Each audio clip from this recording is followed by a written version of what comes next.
কৃষক এবং জনস্বার্থ বিরোধী বীজ বিল, বিদ্যুৎ বেসরকারীকরণের জন্য বিল সহ 10টি যে বিলের প্রস্তাব খসড়া আকারে আজকে সংসদে আসছে, সংখ্যাগরিষ্ঠতার জুড়ে এবং নানা উপায়ে এই দেশের বর্তমান সরকার জনস্বার্থ বিঘ্ন করে উপেক্ষা করে যে বিল পাস করাতে চাইছে, তার বিরুদ্ধে সারা দেশব্যাপী যে ক্রোধ এবং মানুষের মধ্যে ক্ষোভের সঞ্চার হয়েছে।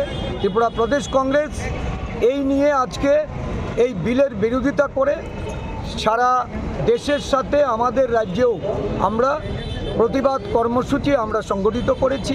এক বিক্ষোভ মিছিল প্রদেশ কংগ্রেস অফিস থেকে এটা বেরোবে এবং এটা ওরিয়েন্ট চমুনিতে আমাদের প্রতিবাদ সবার মধ্যে দিয়ে আমরা এই প্রতিবাদ জানাবো।